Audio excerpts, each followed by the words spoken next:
주님보다 앞서지 않는다. 성령의 임재를 구한다. 우리가 함께 부르신 이 찬양이 지금 이 시간 경험하는 하나님의 축복과 약속이 되기를 간절히 소망합니다. 사사기에 보면 삼갈이라고 하는 사사가 나옵니다. 한 절 그의 이름이 나와 있습니다. 하지만 그 삼갈이라는 사사는 소모는 막대기로 하나님의 나라를 위하여 하나님의 뜻을 이루는 역할을 합니다. 소모는 막대기는 그 당시 아무 데서나 구할 수 있는 아주 흔한 것이었습니다. 그러나 소모는 막대기라 할지라도 하나님의 사람의 손에 들려졌을 때 하나님은 소모는 막대기를 든 삼갈 사사를 통하여 그분의 뜻을 이루셨습니다. 단에 설 때마다 저의 부족함이 저의 마음을 짓누를 때가 있습니다. 한없이 자신이 없어지고 설교하기가 두려워질 때가 있습니다. 하지만 소모는 막대기로도 하나님의 뜻을 이루신 하나님이시라면 한없이 평범하고 부족한 사람이라 할지라도 그분께서 그분의 뜻을 이루시는 도구로 사용해 주실 줄 믿습니다. 이 시간 이곳에 계신 우리 모든 성도님들의 마음속에 성령 하나님께서 꼭 임재해 주시기를 간절히 바랍니다. 때때로 목사님 오늘 말씀에 은혜를 받았습니다라는 말씀을 주셨을 때 제 마음속에 오늘은 은혜로운 설교가 아니었는데 이런 생각이 들 때가 있습니다. 그런데 놀라운 걸 경험해요. 저의 판단과 부족함과 관계없이 준비된 심령에 하나님께서 말씀해 주시는 걸 보는 것입니다. 오늘 이 시간 우리 모든 분들의 영혼의 마음속에 하나님께서 햇빛을 비추어 주시고 거룩한 영이 임재해 주시고 말씀이 끝나고 우리 모두가 일어났을 때는 우리 성도님들의 마음이 그리스도의 임재로 가득 차기를 간절히 소망합니다.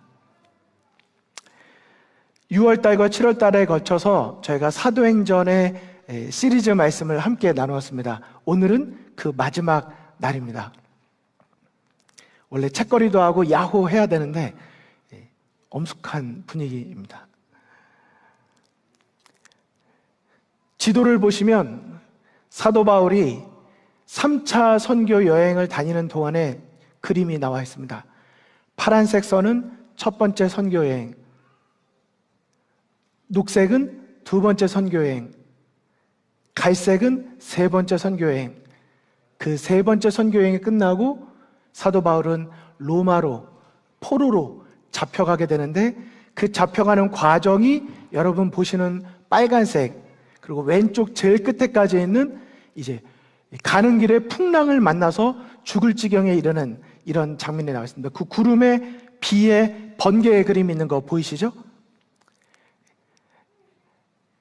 사도행전 27장에 보면 사도 바울의 마지막 포로로 잡혀가는 이 여행 속에 사도 바울은 포로임에도 불구하고 모든 사람이 바울의 말을 따르는 것을 보게 됩니다. 여러분 생각해 보십시오. 포로로 잡혀가는 와중에 있는데 모든 사람이 바울의 말을 듣는 것입니다. 어떻게 그럴 수 있었을까요?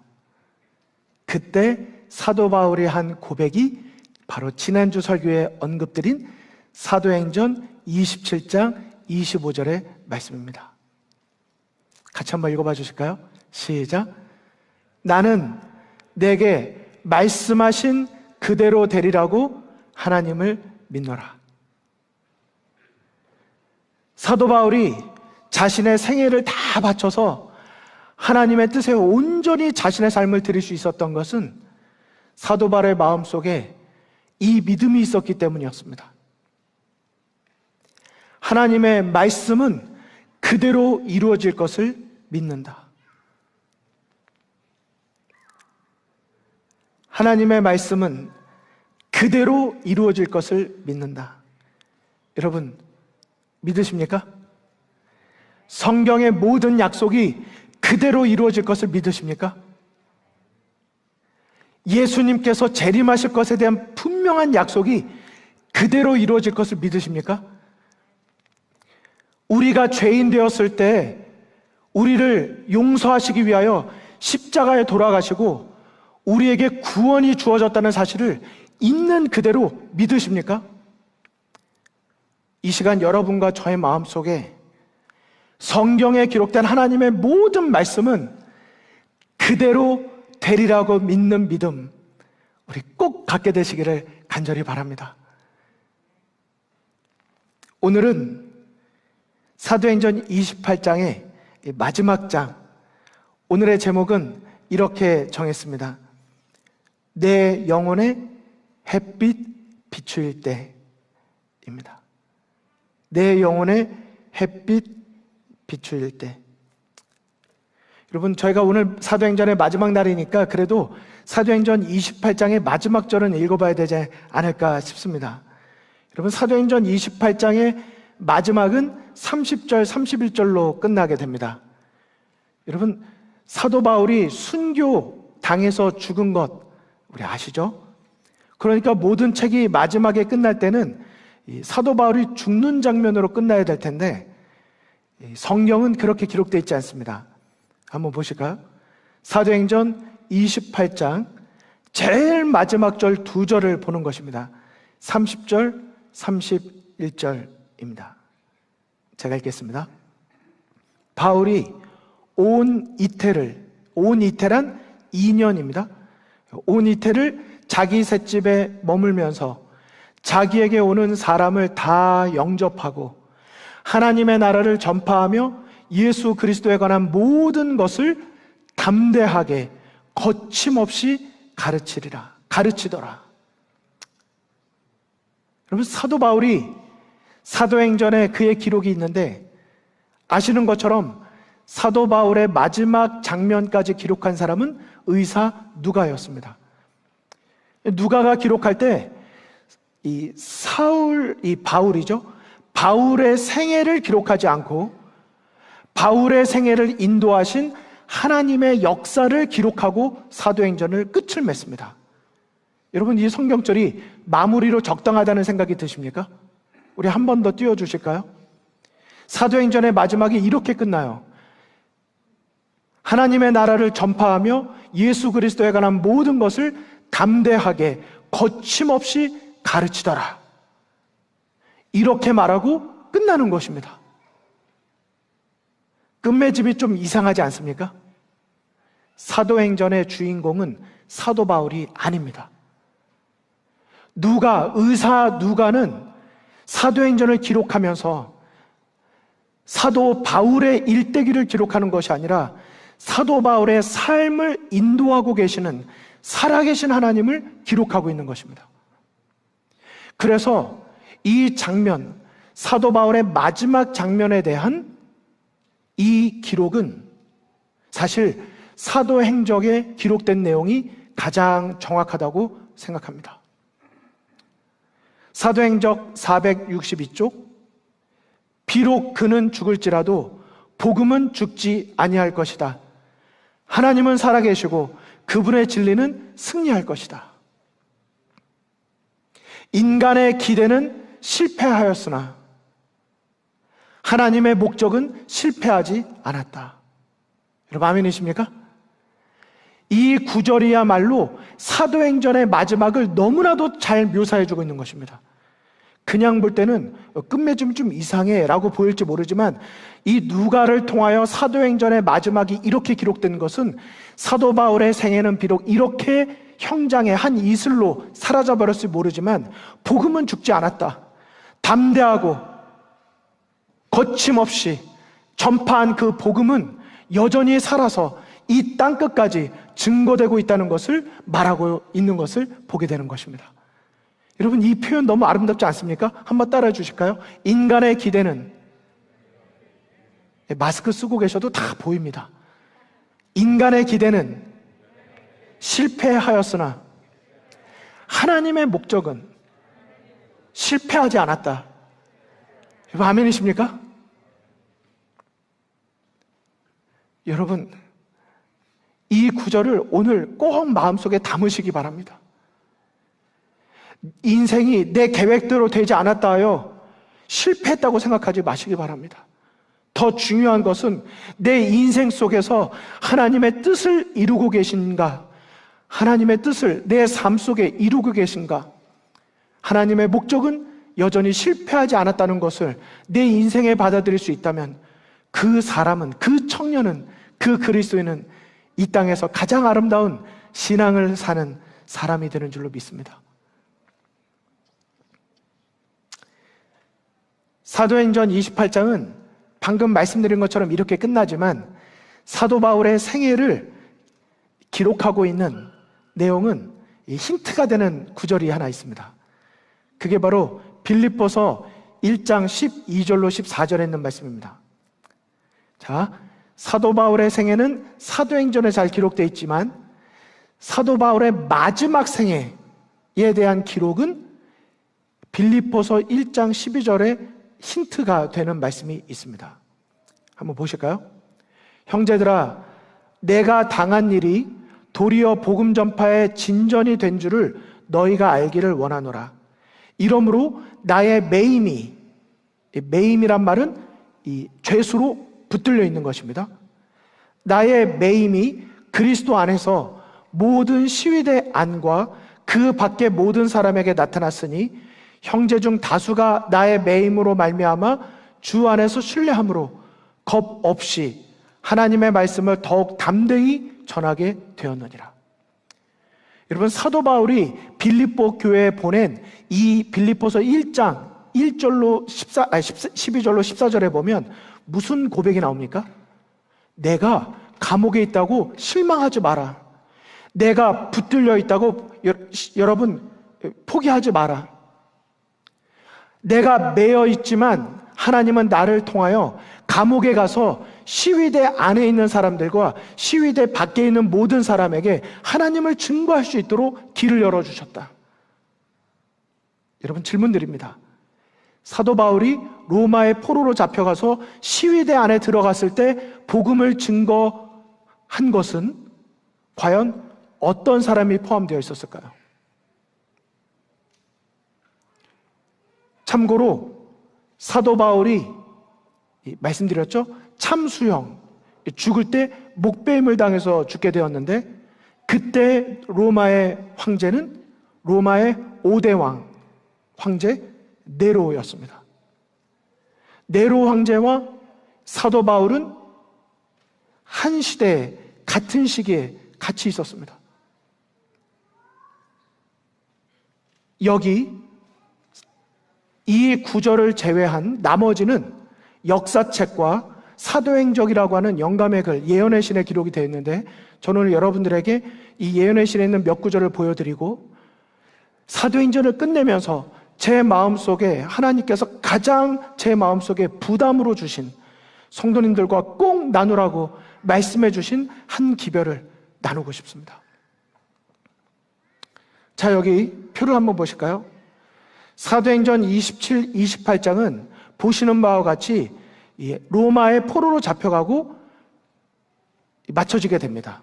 그런데 그 다음의 생애에 대한 기록을 보면 로마에 가서 가이사 집의 사람들이라는 44장이 있는데 이게 바로 포로로 잡혀가서 시위대 안에서 복음을 증거한 사건입니다. 그리고 난 다음에 감옥에 들어갔을 때 네 편의 편지를 쓰게 되는데 우리는 보통 성경책 순서대로 쓰여졌다고 생각해요. 에베소서, 빌립보서, 골로새서, 빌레몬서. 하지만 성경을 연구해 보면 쓰여진 순서가 골로새서, 빌레몬서, 에베소서, 빌립보서 순으로 쓰여진 것을 알게 됩니다. 그러니까 방금 빌립보서 1장의 말은 시위대 안에 바울이 이미 갔다 온 다음이에요. 그러므로 이 페이지를 보시면 45번 로마에서 빌립보에 편지를 보낸 것은 가이사의 집에 들어가서 포로인 신분에서 복음을 증거했던 것을 말하는 것입니다. 그때 만났던 사람들 중에 누가 있을까? 바로 네로 황제의 가족들이 그 안에 포함이 되어 있는 것입니다. 그리고 여기에 보시면 자유인이 돼서 4년 동안 있게 되는데 마지막 그의 생애를 교회를 다니면서 섬기게 되고 그때 에베소 교회 디모데를 맡기고 디모데에게 돌아와서 편지를 쓰게 되는데 첫 번째 편지가 디모데 전서, 그리고 돌아와서 두 번째 포로가 되고 네로 앞에 서게 됩니다. 그리고 마지막 죽기 전에 편지를 쓰는 게 디모데 후서, 세컨 티모티가 여러분 꼭 읽어보셔야 되는 것은 바울이 생애의 마지막 죽음을 직감하고 디모데에게 마지막 보낸 편지가 디모데 후서가 됩니다. 디모데 후서는 굉장한 의미가 있습니다. 그리고 결국 사형 선고를 받게 됩니다. 제가 지금 자세하게 준비한 파워포인트를 다 보여드릴 수는 없지만 제가 포인트들은 말씀을 드립니다. 사도행적입니다. 462쪽부터 보면 이렇게 기록이 있습니다. 복음의 최고의 옹호자인 바울이 표면상으로는 공적 활동을 중단한 것처럼 보이는 그때 복음은 일대 승리를 얻었다. 왕의 가족들이 회개하고 교인이 된 까닭이었다. 네로의 가족들에게 복음을 증거할 수 있었던 것입니다. 여러분 생각해 보세요. 바울이 포로로 잡혀가지 않았다면 네로와 네로의 형제들에게 복음을 증거할 기회는 없었을 것입니다. 인간이 생각할 때는 포로가 되었으니까 더 이상 복음을 전할 수 없게 된 상황이기 때문에 절망할 수 있지만 하나님의 계획은 달랐던 것입니다. 포로로 잡혀갔기 때문에 그 속에 들어가서 말씀을 증거할 수 있는 기회가 있었고, 여기 아주 아름다운 표현이 나와요. 네로의 가족들, 시위대 안에 있었던 사람들이 복음을 들었을 때 그들은 그리스도인이 되기로 결심하였을 때 은밀한 그리스도인이 되고자 했던 것이 아니라 공공연한 그리스도인이 되기로 결심합니다. 질문 드립니다. 여러분과 저는 은밀한 그리스도인으로 살아가고 있습니까? 아니면 내가 믿는 신앙에 대하여 내 주변에 있는 사람들에게 공공연한 그리스도인으로 살아가고 있습니까? 사도 바울은 죄인이라고 오명을 쓰고 있는 가운데서도 자신은 그리스도인임을 당당하게 증거했습니다.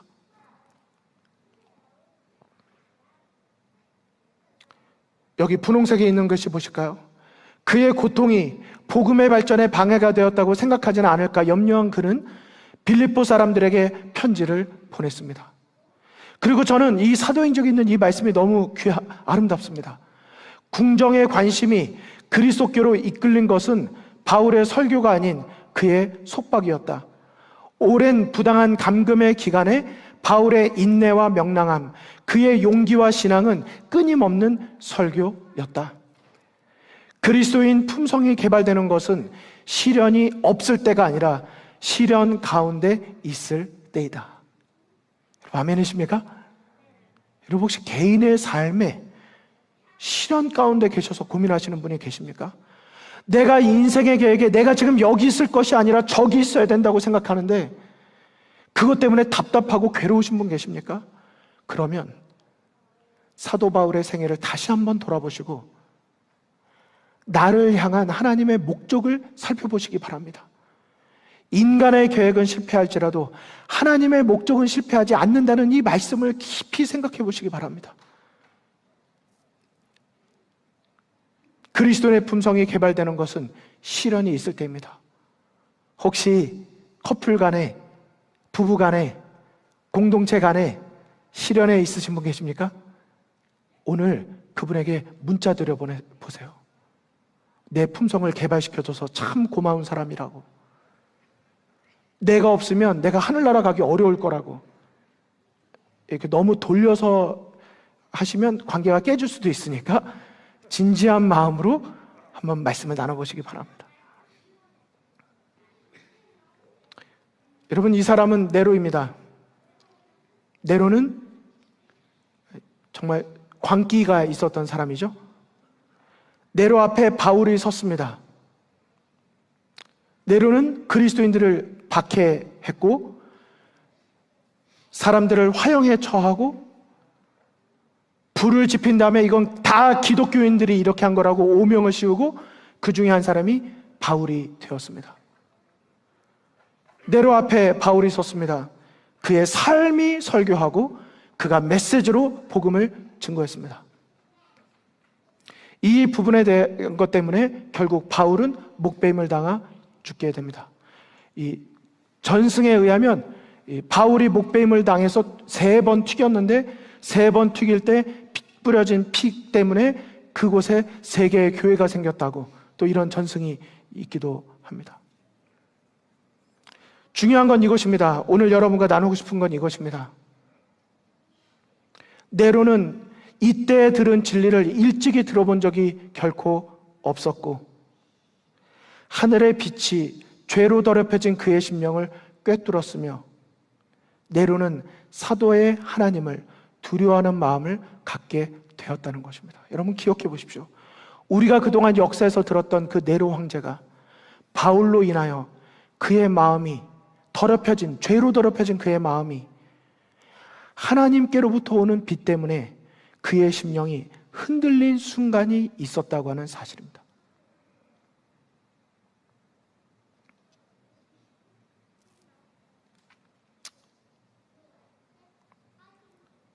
여러분, 네로가 그 다음에 어떻게 했죠? 한동안 범죄하고 마음이 완고한 네로에게 하늘이 열렸다. 하늘의 평화와 순결이 바람직하게 보였다. 그 순간 은혜의 초청은 네로에게까지도 확대되었다. 그러나 용서를 바라던 생각은 일순간에 불과하였다. 로마 황제에 대한 회개의 문도 영원히 닫혀졌다. 하늘에서 온 빛이 다시는 그를 둘러싼 흑암을 꿰뚫지 못하였다. 얼마 후 그는 하나님의 응보의 심판을 받아야 하였다. 결국 네로 황제에게도 하나님께로부터 오는 빛으로, 진리와 은혜와 용서의 빛으로 그가 회심할 수 있는 기회가 있었음에도 불구하고 그는 하나님께로부터 오는 그 영적인 빛을 스스로가 거절하기로 마음에 결심함으로 그의 선택을 다른 것을 선택함으로 더 이상 하늘로부터는 거룩한 빛이 그 일을 둘러싸고 있는 흑암의 빛을 꿰뚫지 못하게 되는 영원히 거절당함을 받는 심판을 받는 상태가 된 것입니다. 저는 여기서 한 가지 굉장한 공통점을 발견하게 되었습니다. 아담이 죄를 졌을 때 하나님은 아담에게 먼저 찾아오셨습니다. 그리고 그의 이름을 부르셨어요. 그리고 하나님은 구원의 길을 열어주셨습니다. 그리고 보니까 하나님께서 네로에게만 그러셨던 게 아닌 것입니다.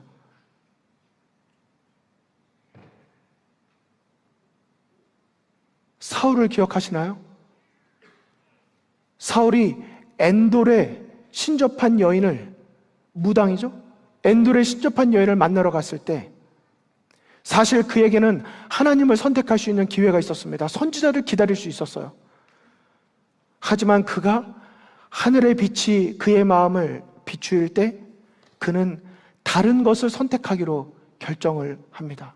그리고 엔돌에 신접한 여인을 만나러 가요. 엔돌에 신접한 여인을 만나러 갔을 때 부조와 선지자는 그렇게 말합니다. 그가 하나님께서 내미신 마지막 은혜의 줄을 끊어버렸다. 그리고 보니까 부조와 선지자에 있는 루스벨에 대한 이야기가 떠오르는 것입니다. 루스벨이, 루시퍼죠? 루스벨이 사단이 될 때 그에게 기회가 있었을까요? 없었을까요? 있었습니다. 하나님께서 천사들을 통하여 루스벨이 돌아올 수 있는 기회를 주셨어요. 다른 천사들이 하나님을 향하여 경배와 찬양을 돌려드릴 때 루시퍼의 마음이 흔들렸습니다. 하지만 그 순간을 루시퍼는 다른 선택을 하게 됩니다. 하나님이 아니라 자신의 욕망의 선택을 하게 되는 것입니다. 그리고 그의 선택의 결과는 결국 멸망과 심판이 된 것입니다. 성경의 기록을 보면 하나님은 언제나 죄인된 우리를 먼저 찾아오셨습니다. 언제나 우리를 사랑으로 대해주셨습니다. 사랑과 공의 하나님은 악인이나 선인을 구별하지 않고 햇빛과 비를 언제나 동일하게 나누어 주십니다. 하나님의 임재의 선물입니다. 하지만 하나님과의 즐거운 교제, 거룩한 변화를 이루어가는 것은 하나님께서 우리에게 강제로 강요하지 않으십니다. 왜냐하면 하나님은 우리를 사랑하시고 우리가 행복하길 원하시기 때문입니다. 자유의지와 선택권을 주지 않고는 행복을 누릴 수가 없기 때문에, 진정한 사랑의 관계를 이룰 수가 없기 때문에 하나님은 우리에게 선택권을 주시는 것입니다. 성경에 하나님을 버리고 떠난 이들의 공통점을 보면 모두가 기회는 있었지만 그들의 관심사는 다른 곳에 있었고, 그들의 선택은 언제나 성령의 음성에 귀 기울이지 않았다고 하는 것입니다. 그들의 의지로 하나님의 초청을 거절한 것입니다. 여러분 생각해 보십시오. 우리는 종종 하나님의 능력을 간구합니다. 여러분, 이거 하나님 이거 도와주세요. 이거 도와주세요. 이거 도와주세요. 여러분, 사단도 하나님의 능력을 원했습니다.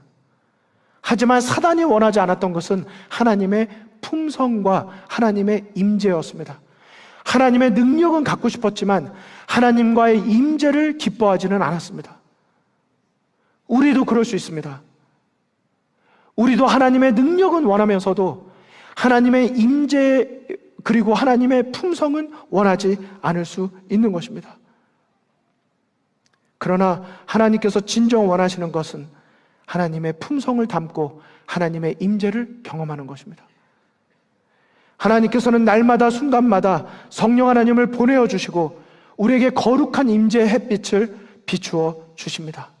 우리는 그 양심의 소리, 성령의 소리를 들을 수 있어야 하고, 그 영적인 분별력을 얻기 위하여 날마다 기도하며 말씀으로 깨어 있어야 하는 것입니다. 사단은 하나님의 임재를 방해할 수만 있다면 자신이 우리를 정복하고 승리할 수 있는 걸 알기 때문에 사단은 계속해서 우리의 마음의 관심사를 빼앗기를 원합니다.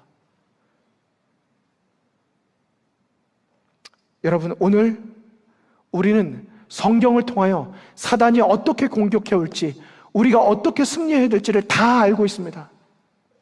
문제는 무엇일까요? 그 일을 하지 않는다는 것입니다. 왜 안 할까요?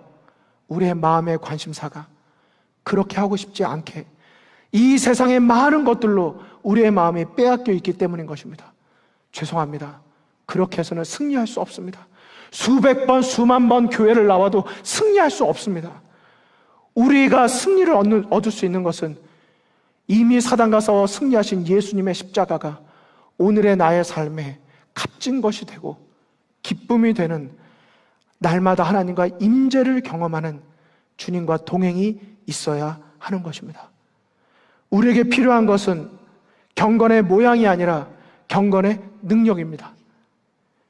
이번 주 설교를 통하여 다시 한번 하나님께서 우리 각자의 마음속에 말씀해 주시기를 간절히 소망합니다. 하나님은 우리의 마음을 두드리고 계십니다.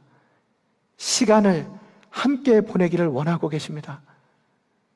그룹으로 데이트하는 것 아닙니다. 1대1의 교제가 진짜입니다. 내 삶 속에 하나님을 위한 주님의 임재를 경험하는 개인적인 시간을 하나님께 구별하여 드리기를 간절히 소망합니다.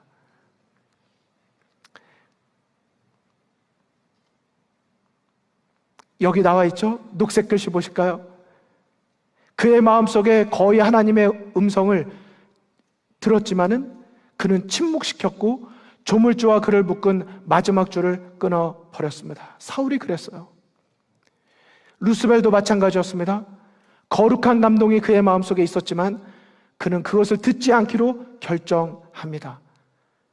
자신의 영광에 대한 자만심이, 최상권을 얻고자 하는 자신의 욕망이, 그리스도에 대한 시기심이 그의 마음에 그가 선택하게 되고 결국 사탄이 되게 됩니다.